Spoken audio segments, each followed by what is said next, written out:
Hello friends, welcome to Day Trader Telugu and good evening. Sensex 747 points gain అయ్యి 82,189 దగ్గర close అయితే Nifty 252 points gain అయ్యి 25,003 దగ్గర close అయింది. వెరస్ బ్యాంక్ నిఫ్టీ 817 పాయింట్స్ గెయిన్ అయ్యి record స్థాయిలో ఇవాళ పెరిగి ఆల్ టైమ్ హైస్ ని టచ్ చేస్తూ 56,578 దగ్గర క్లోజ్ అయింది. ఫ్రెండ్స్ మీకు గుర్తుంటే లాస్ట్ 2 వీడియోస్ నుంచి కూడా ఆర్బీఐ వాళ్ళు 50 బేసిస్ పాయింట్స్ కూడా రేట్ కట్ చేస్తారని ఇలా ఎక్స్పెక్టేషన్స్ ఉన్నాయి. ఒకవేళ 25 బేసిస్ పాయింట్స్ కట్ చేస్తే అది పెద్ద సర్ప్రైజ్ కాదు, 50 కట్ చేస్తే బిగ్ సర్ప్రైజ్ అని చెప్పాను. కానీ ఈ రోజు ఆర్బీఐ వాళ్ళు ఒకటి కాదు 2 సర్ప్రైజ్లు ఇచ్చారు. 50 బేసిస్ పాయింట్స్ కట్ ఒకటి, సిఆర్ఆర్ ని 1% దగ్గరగా 100 బేసిస్ పాయింట్స్ దగ్గరగా కట్ చేయడం ఒకటి. ఈ ఆర్బీఐ రిలేటెడ్ గా చాలా ఇంపార్టెంట్ ఇన్ఫర్మేషన్ ఉంది.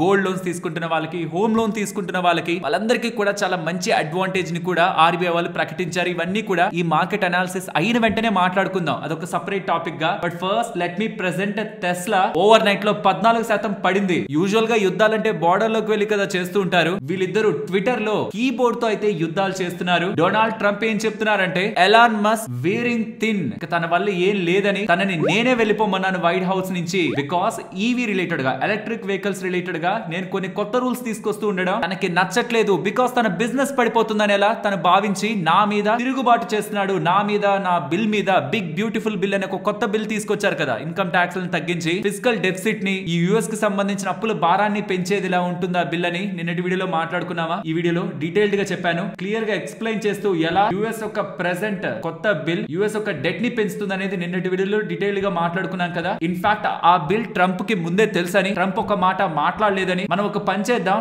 ఎలాన్ మస్క్ కి సంబంధించిన మొత్తం కాంట్రాక్ట్స్, గవర్నమెంట్ నుంచి ఉంటున్న అన్ని కాంట్రాక్ట్స్ ని క్యాన్సిల్ చేసేద్దాం, billions of dollars government save చేసుకుంటుందని ఎలా ఎలాన్ మస్క్ ని ఇండైరెక్ట్ గా భయపెడుతూ ట్రంప్ ట్వీట్స్ అయితే చేశారు. దీనికి ఎలాన్ మస్క్ బదిలిస్తూ, నేను లేకపోతే అసలు నువ్వు గెలిచే వాళ్ళవే కాదు, ఎలక్షన్స్ లో ఓడిపోయింటావు, సచ్ ఏ ఇన్గ్రాటిట్యూడ్ పర్సన్, గ్రాటిట్యూడ్ లేని మనిషి నువ్వు అనేలా ఘాటుగానే ఎలాన్ మస్క్ కూడా దీనికి రెస్పాన్స్ ఇస్తూ, నా రిలేటెడ్ గా నువ్వు స్పెండింగ్స్ ని కట్ చేస్తే వెంటనే డ్రాగన్ స్పేస్ క్రాఫ్ట్ ఇమీడియట్ గా డీకమిషన్ చేసేస్తాను, గవర్నమెంట్ ఏదైతే చేయాలనుకుంటుందో, యుఎస్ ఏదైతే చేయాలనుకుంటుందో, స్పేస్ ఎక్స్ ఆ పనుల్ని వెంటనే ఆపేస్తుందనేలా ఎలాన్ మస్క్ కూడా భయపెట్టే ప్రయత్నం చేశారు. ఫైనల్లీ వీళ్ళిద్దరూ కొట్టుకుంటూ ఉండడం ఎక్కడ టెస్లా బిజినెస్ కి, వీళ్ళ స్పేస్ ఎక్స్ బిజినెస్ కి ఇంపాక్ట్ అవుతుందా అని స్టాక్ అయితే పడింది. ఫ్రెండ్స్ లాజికల్ గా ఒకసారి ఆలోచిద్దాం, మీరు ఒకవేళ ఎలాన్ మస్క్ గారి ప్లేస్ లో ఉంటే, ఒక బిల్ నచ్చకపోతే యుఎస్ ప్రెసిడెంట్, అది రీసెంట్ గా ఎన్నికైన అతను, ఇంకొన్ని సంవత్సరాలు ఉంటాడని తెలుసు, టార్గెట్ చేస్తే ఎలాన్ మస్క్ ని నిజంగా టార్గెట్ చేయాలనుకుంటే చాలా వేస్ లో బిజినెస్ ని ఇంపాక్ట్ చేయగలడని తెలుసు. ఎలాన్ మస్క్ కోసమే కదా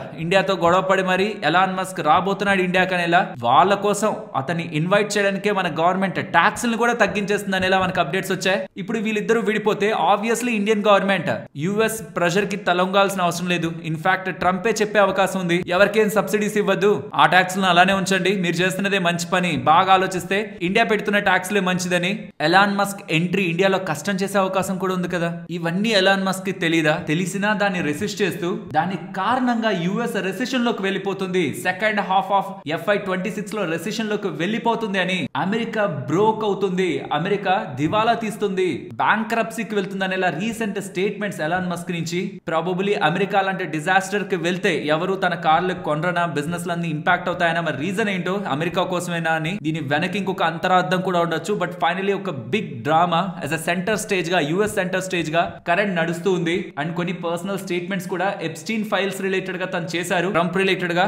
బట్ అవి మనకి నిజమా కాదా తెలియదు కాబట్టి ఎప్స్టీన్ ఫైల్స్ రిలేటెడ్ గా నేను మాట్లాడట్లేదు. మనకి ఏది వరకు అయితే మార్కెట్ వరకు కావాలని దాని వరకు మాట్లాడుతున్నాను. ఒక భారీ యుద్ధమే జరుగుతుంది వీళ్ళిద్దరి మధ్యలో. దీని కారణంగా మన ఇండియాకి అడ్వాంటేజ్, డిసడ్వాంటేజ్ అయితే కాదు. ఎలాన్ మస్క్ ఒక టెస్లా కంపెనీ కోసం ఇండియా ఎటువంటి రూల్స్ కూడా మార్చాల్సిన అవసరం లేదు, అది ఆటో స్టాక్స్ కి మంచిది. ఆ గొడవను కాస్త పక్కన పెడితే మంచి విషయం ఏంటంటే, డొనాల్డ్ ట్రంప్ అండ్ చైనాకు సంబంధించిన ప్రెసిడెంట్ జీ వీళ్ళిద్దరూ కూడా ఫోన్ లో చాలా టైం మాట్లాడుకున్నారని, ఎంటైర్లీ ట్రేడ్ టారిఫ్ల మీద మాట్లాడుకున్నారని, చాలా మంచిగా కన్వర్సేషన్ అయిందని as usual comments Trump side నుంచి అయితే కనిపిస్తున్నాయి. ఇది ఆబ్వియస్లీ ట్రేడ్ టారిఫ్స్, మార్కెట్ అన్సర్టనిటీని సెటిల్ చేసేదే, which is good for stock market. And ఇవాళ ఆర్బీఐ రిలేటెడ్ గా అప్డేట్ మాట్లాడుకుంటాం కదా, కానీ ఇవాళ మీరు గమనిస్తే ఆర్బీఐ అవుట్కమ్ రాగానే భారీగా పెరిగిన దాంట్లో మీకు రియాలిటీ ఇండెక్స్ కనిపిస్తుంది, సుమారుగా 5% పెరిగింది. వడ్డీ రేట్లు కట్ అయితే, హోమ్ లోన్ వడ్డీలు పడితే ఎక్కువ మంది ఇల్లును కొనేదానికి ప్రయత్నిస్తారు, రియల్ ఎస్టేట్ బూమ్ అవుతుంది కదా. సో ఇంట్రెస్ట్ రేట్ పడుతూ ఉండడం, రియల్ ఎస్టేట్ మళ్ళీ ఊపందుకుంటుందా, రియల్ ఎస్టేట్ ధరలు మళ్ళీ ఆకాశానికి అంటుతాయని ఒక ఎక్స్పెక్టేషన్స్ తో కూడా రియాలిటీ సెక్టార్ పెరిగింది. అండ్ ఇలా వడ్డీ రేట్ తగ్గితే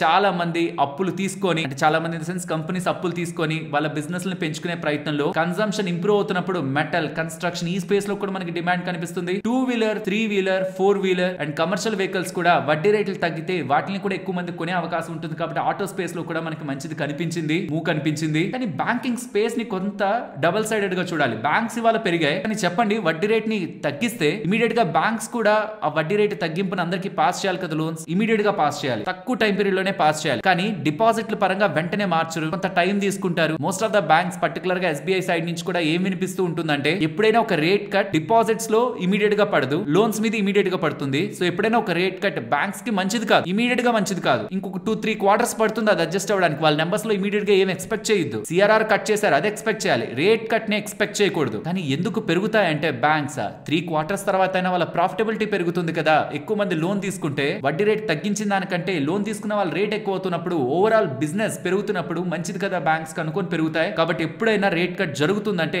బ్యాంక్స్ కంటే ఎన్బిఎఫ్సిస్ కి చాలా అడ్వాంటేజ్. ఏ ఎన్బిఎఫ్సిస్ కి మంచిది, అసలు నెక్స్ట్ పెరుగుతున్న ఏ బ్యాంక్స్ కి మంచిది, అది మనం మార్కెట్ అనాలిసిస్ అయిపోయిన తర్వాత ఆర్బీఐ టాపిక్ ఉందా అందులో నేను విత్ ఇమేజెస్ విత్ డేటా ఇది ఎక్స్ప్లెయిన్ చేస్తా. మన ఆర్బీఐ వాళ్ళు 50 బేసిస్ పాయింట్స్ కట్ చేస్తే ఈసీబీ వాళ్ళు 25 బేసిస్ పాయింట్స్ కట్ చేశారు. 2.4 ఉండేది ఇప్పుడు 2.15 కి. యూరోప్ కి సంబంధించిన రేట్స్ అయితే వెళ్ళాయి. ఆర్బీఐ కి సంబంధించిన మీటింగ్ అయితే కంప్లీట్ అయింది. ఇవాళ నాన్ ఫార్మ్ పేరోల్ డేటా వస్తుంది యూఎస్ కి సంబంధించి. 1,25,000 జాబ్స్ యాడ్ అవుతాయి అనుకుంటున్నారు. సుమారు ఆ రేంజ్ లోనే ఉండడం ఆర్ కొంత తగ్గడం ఏం పెద్ద సర్ప్రైజ్ ఏం కాదు. ఇదేం మెయిన్ ఈవెంట్ ఏం కాదు. గ్లోబల్ మార్కెట్స్ ని చూసారంటే యూరోప్ కొంత రేట్ లోనే ఉంటుంది, యూఎస్ కొంత రేట్ లోనే ఉంటుంది అండ్ ఏషియన్ మార్కెట్స్ కూడా కొంత మిక్స్డ్ గా కనిపిస్తాయి. బట్ మన ఇవాళ మార్కెట్ పెరగడానికి ప్రధానమైన కారణం డబుల్ ఇంజన్ తో ఇవాళ ముందుకు తీసుకువెళ్ళిన ఆర్బీఐకి ఫుల్ క్రెడిట్ ఇవ్వాలి. ప్రాబబుల్లీ ఎఫ్ఐఎస్ ఇండియన్ మార్కెట్స్ ని ఎలా చూస్తారా అనేది మెయిన్ క్వశ్చన్. ఎందుకంటే రేట్ కట్ జరుగుతూ ఉంది అనుకోండి, ప్రెసెంట్ ఎంత ఉంది మన వడ్డీ రేటు 6 నుంచి 5.5 వచ్చేసింది కదా. యూఎస్ లో 4 అబోవ్ ఉంది. అంటే మనకి వాళ్ళకి ఎంత గ్యాప్ రఫ్ గా 1 నుంచి 1.5% దగ్గరగా. సో అది చాలా తక్కువ డిఫరెన్స్ కదా. కాబట్టి ఫండ్ ఫ్లోస్ ఎలా ఉంటాయి, ఇప్పుడు ఇండియన్ వాళ్ళకి మంచి ఆపర్చునిటీగా కనిపిస్తుందా లేదా అనేది మెయిన్ క్వశ్చన్. కాబట్టి ఎప్పుడు కూడా యూఎస్ లో ఉంటున్న సెంట్రల్ బ్యాంక్ రేట్ కట్ చేయకుండా ఇండియన్ సెంట్రల్ బ్యాంక్ అని ఆర్బీఐ వాళ్ళు అంత ఈజీగా రేట్ కట్ చేయరు. ఈ రీజన్స్ తోనే గ్లోబల్ సెంట్రల్ బ్యాంక్ కట్ చేస్తుంటే దాన్ని అనుసరించి మిగిలిన బ్యాంక్స్ అన్ని కూడా కట్ చేసుకుంటూ వెళ్తాయి. కానీ ఫెడ్ వాళ్ళు ఏంటంటే ట్రంప్ చేస్తున్న పనులకి నేను మొత్తం డేటా చూసాకే చేస్తాను, ముందుగా నేనేం తొందరపడ్డాను ఇలా స్టేట్మెంట్స్ చేస్తుండడం. ఇక ఆర్బీఐ 1-2 అడుగులు ముందుకు వేసి ముందు తనే రేట్ కట్ డెసిషన్ అయితే తీసుకుంది. రేట్ కట్ డెసిషన్ ఎప్పుడు కూడా డొమెస్టిక్ గా మన దగ్గర ఉంటే ఎకానమీని ఫ్యూయల్ చేస్తుంది. బట్ గ్లోబల్ గా కొన్ని మ్యాక్రో ఎకనామిక్ డేటా పాయింట్స్ ని కూడా మనం దీనికి లింక్ చేసి చూసినప్పుడు rate cut global fund flow total picture మీద కూడా ఇంపాక్ట్ చూపిస్తుంది నాకు నేను చెప్పిన లాజిక్ తో. సో ఎఫ్ఐస్ ఒక ఫ్లోస్ ఎలా ఉన్నాయి వాళ్ళ అబ్జర్వ్ చేద్దాం. అండ్ షార్ట్స్ సిగ్నిఫికెంట్ గా ఉన్నాయి. నిన్నటి వరకు సిస్టమ్ లో 80% అబోవ్ దగ్గరగా. ప్రాబబుల్లీ ఇవాళ షార్ట్ కవరింగ్ మూనా ఆర్ రియల్ మూనా, ఈ 1 లక్ష కాంట్రాక్ట్స్ ఎంత తగ్గుతున్నాయనే దాన్ని బట్టి మనం డిసైడ్ అవ్వచ్చు. ఫ్రెండ్స్ ఫైనలీ మార్కెట్స్ లో ఇన్వెస్ట్మెంట్ చేసిన వాళ్ళు ఇవాళ హ్యాపీగానే ఉంటారు కదా. గ్లోబల్ గా ఏం జరుగుతుందో మనకు తెలియదు. ఏదైనా మన చేతుల్లో లేనిది జరిగి మార్కెట్ పడింది అనుకోండి, కంగారు మాత్రం పడకండి. ఇండియన్ ఎకానమీ సాలిడ్ స్టేజ్ లో ఉంది. అది ఇవాళ ఆర్బీఐ గవర్నర్ గారి మాటల్లో కూడా మీరు వినుండొచ్చు, నేను కాదు, సాక్షాత్తు ఆర్బీఐ గవర్నర్ గారే స్టేట్మెంట్స్ చేశారు. అదేముంది ఇండియా గురించి అందరూ పాజిటివ్ గానే చెప్తారు, ఇండియాలో ఉండాలని అనుకోకండి. బాగాలేకపోతే ఆర్బీఐ వాళ్ళు బాగాలేదనే చెప్తారు, బాగుంటే బాగుందనే చెప్తారు. ఎకానమీ బాగుంది, ఎకానమీ బాగుంటే మార్కెట్ కూడా బాగుంటుంది.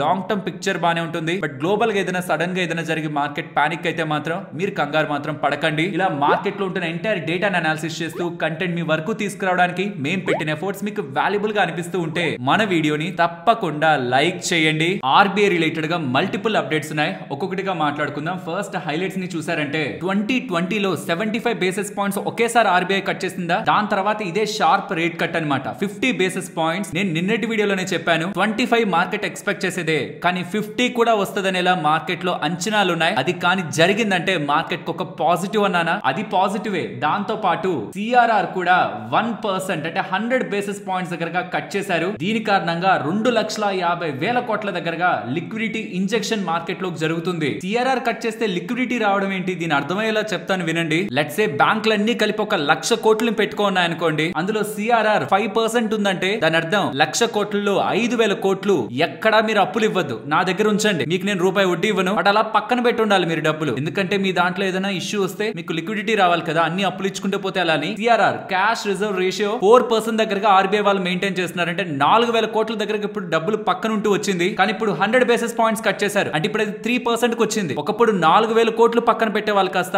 3,000 కోట్లు ఇప్పుడు పక్కన పెట్టాలి. అంటే ఇప్పుడు 1,000 కోట్లు వేరొకరికి లోన్ ఇవ్వచ్చు కదా, మనం మాట్లాడుకుంటున్న ఎగ్జాంపుల్ లో. అలా రియాలిటీలో 1,00,000 కోట్లు కాదు మన బ్యాంక్స్ అందరి దగ్గర ఉండేది, చాలా పెద్ద మొత్తంలో. కాబట్టి 1% సిఆర్ఆర్ కట్ చేసేసరికి 2,50,000 కోట్ల దగ్గరగా ఎకానమీలో ఎవరికైనా అప్పు ఇవ్వడానికి బ్యాంక్స్ కి ఇప్పుడు ఫ్రీడమ్ దొరుకుతుంది. దీంతో చాలా వరకు కంపెనీస్ అప్పులు తీసుకొని వాళ్ళ కంపెనీస్ ఒక బిజినెస్ ని పెంచుకోవడానికి ప్రయత్నం ప్రయత్నిస్తాయి. అది ఎకానమీని కూడా బూస్ట్ చేస్తుందని ఆర్బీఐ గవర్నర్ గారు చెప్పారు. సో రెపో రేట్ కట్ అయింది, 50 బేసిస్ పాయింట్స్ కట్ అయింది. 6% రెపో రేట్ కాస్త ఇప్పుడు 50 బేసిస్ పాయింట్స్ కట్ అయి 5.5% దగ్గరకు వచ్చింది. ఒకే ఒక్కరు గెస్ట్ చేశారు ఇది, ఎస్బీఐ రీసెర్చ్ వాళ్ళు. అది కూడా నేను లాస్ట్ 2 డేస్ లో మెన్షన్ చేశాను. సిఆర్ఆర్ కూడా 100 బేసిస్ పాయింట్స్ కట్ అయి 3% కు వచ్చింది. 2,50,000 కోట్ల ఎకానమీలోకి లిక్విడిటీ వచ్చింది. ఇన్ఫ్లేషన్ ఒక ప్రొజెక్షన్ గతంలో 4 నుంచి 3.7 కి డౌన్ అయింది, కట్ అయింది inflation projection, which is good. But GDP target మాత్రం 6.5% దగ్గరే ఉంది. ఒకే ఒక్కటి ఏంటంటే స్టాన్స్ ని మార్చలేదు, న్యూట్రల్ లోనే ఉంచారు స్టాన్స్ ని. దీన్ని ఎలా అర్థం చేసుకోవాలంటే కమింగ్ టైమ్స్ లో రేట్ కట్స్ అంత స్ట్రాంగ్ గా ఉండవు. నేను ఏమి ఇవ్వాలో ఇప్పుడు ఇచ్చేసాను, నెక్స్ట్ ఇలానే నా దగ్గర నుంచి ఎక్స్పెక్ట్ చేయొద్దు అని ముందుగానే రేట్ కట్ ఇచ్చి ఎకానమీని బూస్ట్ చేయడానికి ఆర్బీఐ గవర్నర్ ప్రయత్నిస్తున్నారని ఇలా మనం అర్థం చేసుకోవచ్చు. అండ్ మన ఎకానమీ గురించి మాట్లాడుతూ గ్లోబల్ గా అన్సర్టనిటీస్ ఉంటున్నా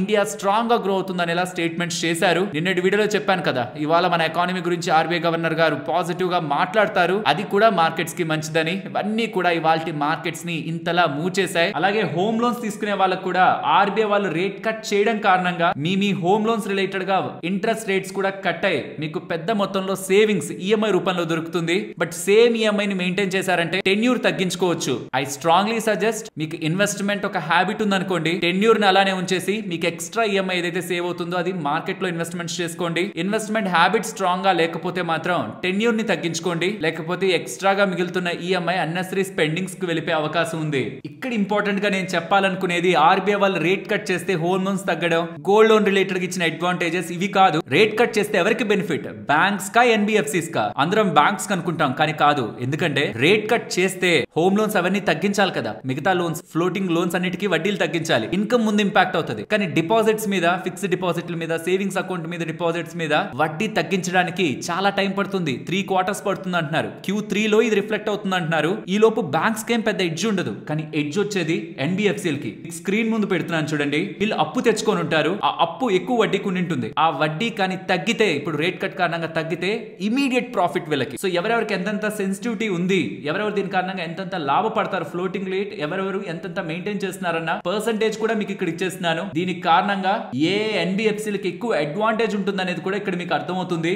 అండ్ బ్యాంక్స్ కి కూడా ఓవర్ ద టైమ్ ఈ రోజు జరిగిన ఆర్బీఐ మీటింగ్ ఒక ఇంపాక్ట్, ప్రాఫిట్ పరంగా ఎంత మారుతుంది అనేది కూడా ఇక్కడ మీకు కనిపిస్తుంది చూడండి. ఇంక్రిమెంటల్ ప్రాఫిట్ ఒక ఇంపాక్ట్ ఈ పర్సంటేజ్ టర్మ్స్ లో మీకు కనిపిస్తుందా? ఇది ఎక్కడ ఎక్కువ ఉంటే వాళ్ళకి ఇంకా ఎక్కువ లాభం ఉంటున్నట్టు కంపేర్డ్ విత్ ఇతర బ్యాంక్స్. ఈ ఇమేజ్ కూడా మీకు యూజ్ అవుతుంది. వాళ్ళ ఆర్బీఐ ఈవెంట్ ఒక ఇంపాక్ట్ బ్యాంక్స్ మీద ఎలా ఉంటుందని. ఐ హోప్ మీకు ఎంటైర్ ఆర్బీఐ ఈవెంట్ రిలేటెడ్ గా ఒక క్లారిటీ వచ్చిందని. అందుకే నేను దీన్ని మార్కెట్ అనాలిసిస్ లో డిస్కస్ చేయలేదు ఫ్రెండ్స్. ఇలా మార్కెట్ లో ఉంటున్నా ఇలాంటి ఇంపార్టెంట్ అప్డేట్స్ ని బ్రేక్ చేస్తూ సింపుల్ ఎగ్జాంపుల్స్ తో ఇలా వీడియోని మీ ముందుకు తీసుకురావడానికి మేము పెట్టిన ఎఫర్ట్స్ మీకు వాల్యుబుల్ అనిపించుంటే తప్పకుండా వీడియోని లైక్ చేస్తూ పెడుతున్న ఎఫర్ట్స్ ని ఎంకరేజ్ చేయండి. గోల్డ్ లోన్స్ రిలేటెడ్ గా 2.5 లక్ష కంటే తక్కువ లోన్ తీసుకునే వాళ్ళకి 75% ఎల్టీవీని 85% చేశారు. అంటే మీరు ఒక లక్ష, లక్షన్నర, 2 లక్షలు, 2.5 లక్ష వరకు మీరు ఒకవేళ గోల్డ్ లోన్ తీసుకోవాలని ప్రయత్నిస్తే లక్షకి ఇప్పుడు వరకు మీకు 75,000 రావాల్సి ఉండేది, ఇప్పుడు 85,000 వస్తుంది. ఎక్కువ డబ్బులు, ఎక్కువ అప్పు ఫైనాన్షియల్ ఇన్స్టిట్యూషన్స్ ఇవ్వాలి 2.5 లక్ష వరకే. మళ్ళీ దాని పైకి వెళ్తే 70% ఇస్తారు. అండ్ రూల్స్ అండ్ రిస్ట్రిక్షన్స్ కూడా 2.5 లక్ష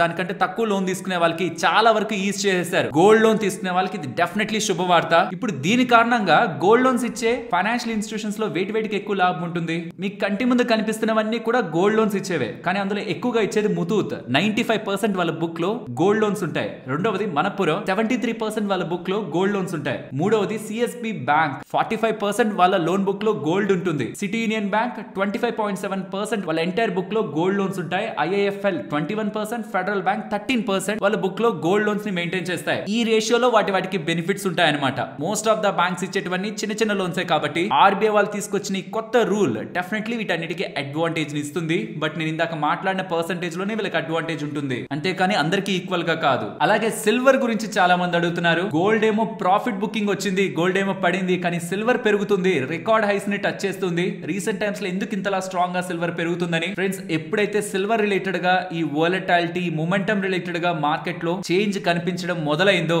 రీసెంట్ డేస్ లో వాటి రిలేటెడ్ గా ఒక డెడికేటెడ్ వీడియో ఈ గోల్డ్ అండ్ సిల్వర్ ని కంపేర్ చేస్తూ ఎందుకు గోల్డ్ కంటే సిల్వర్ ఎక్కువ పెరిగే అవకాశం ఉందన్న మెట్రిక్స్ అన్నిటిని కూడా ఈ వీడియోలో షేర్ చేశాను. మీకు డీటెయిల్డ్ గా అర్థం కావాలంటే మాత్రం ఈ వీడియో చూడండి. జస్ట్ 12 days బ్యాక్ ఉంటుంది. మన ఛానల్లోకి వెళ్ళి కొంచెం స్క్రోల్ చేశారంటే ఈ వీడియో వస్తుంది. ఆర్ ఈ వీడియో ఒక లింక్ కూడా డిస్క్రిప్షన్ కామెంట్ సెక్షన్ లో ఇస్తున్నాను. రీసెంట్ టైమ్స్ లో చైనా వాళ్ళు రేర్ ఎర్త్ మ్యాగ్నెట్స్ రిలేటెడ్ గా మనతో గేమ్ ప్లే చేస్తున్నారు కదా. అందితే జుట్టు, అందకపోతే కాళ్ళు. ఎలా అయినా మన రిలేటెడ్ గా బిజినెస్ ఇంపాక్ట్ చేయాలంటే రేర్ ఎర్త్ మ్యాగ్నెట్స్ ఒక యొక్క సప్లైని తగ్గించి మన EV theme and automobile theme ని ఇంపాక్ట్ చేయాలని ప్రయత్నిస్తుండడం గవర్నమెంట్ పిఎల్ఐ స్కీమ్ ని రేర్ ఎర్త్ మెటల్స్ రిలేటెడ్ గా బిజినెస్ చేసే కంపెనీస్ కోసం తీసుకురావాలని ప్రయత్నిస్తూ ఉంది. దీంట్లో జిఎండిసి ప్రధానమైన ప్లేయర్ కాబట్టి స్టాక్ ఇవాళ ఇంతలా పెరిగింది. సో ఒక దగ్గర నుంచి మనకి ఇష్యూ వస్తూ ఉంటే వాళ్ళని అడగడం కాదు సొల్యూషన్, మనమే వాటి రిలేటెడ్ గా ఎలా అయినా అదర్ ఆపర్చునిటీస్ ని ఫైండ్ అవుట్ చేయడానికి గవర్నమెంట్ చేస్తున్న ఈ పనుల్లో ఈ కంపెనీకి లాభం ఉంటుందని మార్కెట్ ఆలోచిస్తూ స్టాక్ ని వాళ్ళు ఇలా ఇంపాక్ట్ అయితే చేసింది. బట్ ఉంటున్న డేటా ప్రకారం వాళ్ళు ఇమీడియట్ గా దీన్ని కమర్షియలైజ్ చేసే అవకాశం కనిపించట్లేదు.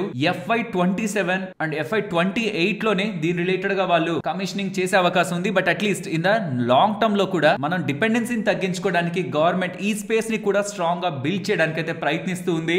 సో ఈ పర్టికులర్ స్పేస్ రిలేటెడ్ గా జిఎండిసి వాళ్ళు ఎప్పటి నుంచో అప్డేట్స్ అయితే చేస్తున్నారు, కానీ ఇప్పుడు ఇష్యూ అరైజ్ అవుతుండడం ఈ పర్టికులర్ స్పేస్ ని గవర్నమెంట్ కూడా పిఎల్ అయితే సపోర్ట్ చేయాలనుకుంటుండడం ఎక్కువగా మార్కెట్ లో దీని రిలేటెడ్ గా బజ్ అయితే నెలకొంది. నెక్స్ట్ జేఎస్డబ్ల్యూ ఎనర్జీ వాళ్ళు 281 మెగావాట్ రెన్యూవల్ ఎనర్జీ కెపాసిటీని కమిషన్ చేస్తున్నారని, 250 మెగావాట్ విండ్ రిలేటెడ్ గా పవర్ పర్చేస్ అగ్రిమెంట్ ని కూడా సైన్ చేస్తున్నారని అప్డేట్స్ అయితే చేస్తున్నారు. సో ఎంటైర్ జేఎస్డబ్ల్యూ ఎనర్జీ పోర్ట్ఫోలియోలో ఇప్పుడు రెన్యూవబుల్స్ 55% కాంట్రిబ్యూట్ చేస్తూ ఉందని, వీళ్ళ పీపీఐ అగ్రిమెంట్ అన్నా అది ఆదాని ఎలక్ట్రిసిటీ వాళ్ళతో ₹3.65 పర్ యూనిట్ లెక్కన సైన్ చేయడం జరిగిందని, అండ్ బై FY30 నాటికి 30 gigawatt of power generation and 40 gigawatt of storage related గా జేఎస్డబ్ల్యూ ఎనర్జీ వాళ్ళు ముందుకు వెళ్తున్నట్టు అప్డేట్స్ అయితే చేశారు. జాగిల్ వాళ్ళు గ్రీన్ ఎడ్జ్ ఎంటర్ప్రైజెస్ ని 27 crore పెట్టి కొంటున్నట్టు. ఈ గ్రీన్ ఎడ్జ్ ఏం చేస్తుంది బిజినెస్ అంటే golf based loyalty and rewards ని వీళ్ళు చేస్తుంటారు బిజినెస్ గా. FY24 లో వాళ్ళ రెవెన్యూ 19.82 crore. దీంతో ట్రావెల్ అండ్ లాయల్టీ సెగ్మెంట్స్ లో జాగిల్ వాళ్ళకి సంబంధించిన ప్రొడక్ట్ కి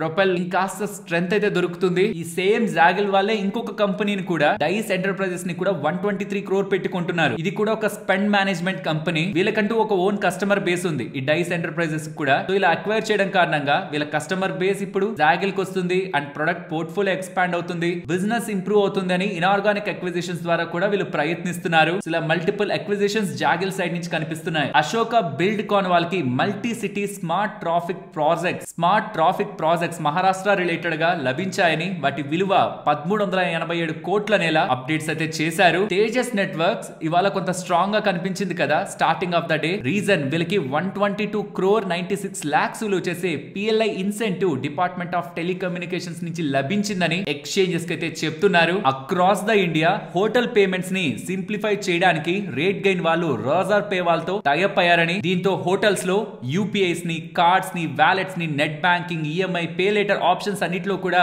ప్రతి హోటల్ ఎనేబుల్ అయ్యేలా రేట్ గెయిన్ వాళ్ళు ఏఐ పవర్డ్ బుకింగ్ ఇంజిన్ ని రోజర్ పే వాళ్ళ full stock platform payment platform తో ఇంటిగ్రేట్ చేసి హోటల్స్ కి ప్రొవైడ్ చేయబోతున్నారని, దీంతో వచ్చిన గెస్ట్ ఒక ఎక్స్పీరియన్స్ వాళ్ళ పేమెంట్స్ ఈజ్ గా అవుతూ హోటల్స్ కి కూడా real time tracking facility, automated settlements and fraud protection కూడా లభిస్తూ ఇండియాలో ఉంటున్న 10 లక్షల కోట్లకి పైగా ఉంటున్న ఈ హాస్పిటాలిటీ సెక్టార్ లో రేట్ గెయిన్ వాళ్ళు వాళ్ళ ప్రొడక్ట్ తో ఇంప్రూవ్ చేస్తారని ఎలా అప్డేట్స్ అయితే చేస్తున్నారు. ఇంటెలెక్ట్ డిజైన్ వాళ్ళకి multi country digital deal from south African bank దగ్గర నుంచి లభించిందని, దీంతో ఆ బ్యాంక్స్ పరంగా డిజిటల్ ఆన్ బోర్డింగ్, కస్టమర్స్ ఒక on boarding, credit origination, customer experience improve అవుతుందని, బ్యాంకింగ్ అండ్ ఫైనాన్షియల్ స్పేస్ లో వీళ్ళకి లభించిన మేజర్ ఆర్డర్ అనేలా ఇంటెలెక్ట్ డిజైన్ వాళ్ళైతే అప్డేట్ చేశారు. నెక్స్ట్ ఇవాళ ఒక 2 బ్లాక్ డీల్స్ దగ్గరగా జరిగాయి. ఒకటి బజాజ్ ఫిన్సర్వ్ అమ్మింది ప్రమోటరే బజాజ్ హోల్డింగ్స్ వాళ్ళు 1.93% దగ్గరగా వాటా నమ్మారు. Deal size 4500 crore. దీని కారణంగా సుమారుగా 5800 కోట్ల దగ్గరగా వాళ్ళు డబ్బుల్ని రైజ్ చేస్తున్నట్టు. రెండవది ZF కమర్షియల్ వెహికల్, ఇది కూడా అంతే వ్యాప్కో వాళ్ళు సెల్ చేశారు ప్రమోటర్, కానీ ఇక్కడ ఎస్టర్డే ప్రైస్ నుంచి 10% డిస్కౌంట్ లో ఫ్లోర్ ప్రైస్ 12,000 పెడుతూ ఉండడం, ఇవాళ ప్రాపర్ గా ఈ కంపెనీ రిలేటెడ్ గా పెద్ద సపోర్ట్ లేకపోతే స్టాక్ బానే పడుండాలి, కానీ ప్రమోటర్ అలా అమ్ముతున్నా సరే కొనడానికి ఇంట్రెస్టెడ్ బయర్స్ ఉంటూ ఉండడం, మొత్తం సప్లై అంతా అబ్జర్వ్ అవుతూ ఇవాళ స్ట్రాంగ్ గానే స్టాక్ అయితే పెరిగింది. ఈ సిమిలర్ కేస్ బజాజ్ ఫిన్సర్వ్ లో కూడా స్ట్రాంగ్ డిమాండ్ ఉంటుండడం 3.3% ఎస్టర్డే క్లోజింగ్ ప్రైస్ నుంచి డిస్కౌంట్ పెట్టినా ఇది కూడా ఇవాళ స్ట్రాంగ్ బయర్ సపోర్ట్ తో పెరిగింది. Next auto, defence and renewable markets లో యూస్ చేసే సిలికాన్ కార్బైడ్ డయోడ్స్ SiC అంటారు. వీటి మ్యానుఫ్యాక్చరింగ్ ని RIR పవర్ వాళ్ళు స్టార్ట్ చేస్తున్నారు, ఇందులో ఎక్స్పాండ్ అవుతున్నారనేలా. దీనికోసం తైవాన్ కి సంబంధించిన కంపెనీతో పార్ట్నర్షిప్ ని కుదుర్చుకున్నారనేలా pro Asia semiconductor corporation వాళ్ళతో వీళ్ళు టైఅప్ ని కుదుర్చుకున్నారనేలా అప్డేట్స్ అయితే చేశారు. ఆఫ్టర్ ఈ అప్డేట్స్ 2200 crore దగ్గరగా ఉంటుంది మార్కెట్ క్యాపిటల్. చిన్న కంపెనీ అప్పర్ సర్క్యూట్ లో అయితే క్లోజ్ అయింది. ఇదే స్పేస్ లో ఇప్పుడు బిజినెస్ ని ఎక్స్పాండ్ చేస్తున్నట్లు అప్డేట్స్ చేస్తూ ఉండడమే పెరగడానికి పెరగడానికి ప్రధానమైన కారణం. నెక్స్ట్ ప్రాజ్ వాళ్ళు పారుగ్వాయ్ ఉంది కదా, సౌత్ అమెరికన్ కంట్రీ, అక్కడ బయో రిఫైనరీని బిల్డ్ చేయబోతున్నారని, అందులో ethanol, DDGS, corn oil, biogas, bio bitumen, SAF వీటిని ప్రొడక్షన్ చేస్తారని, అక్కడి ప్రెసిడెంట్ ఒక సపోర్ట్ కూడా ఉందని, అక్టోబర్ 2026 లోపు అది కమిషన్ చేసి అక్కడ బిజినెస్ స్టార్ట్ చేస్తారని, ఇది సెకండ్ మేజర్ డీల్ అని, దీంతో వీళ్ళ సౌత్ అమెరికన్ ప్రెజెన్స్ కూడా స్ట్రెంథన్ అవుతూ బిజినెస్ పెరుగుతుందనేలా రాజ్ వాళ్ళైతే చెప్తున్నారు. మరొక ఇంట్రెస్టింగ్ వీడియోతో మళ్ళీ మీ ముందుకు వస్తాను. అంతవరకు టేక్ కేర్. జై హింద్.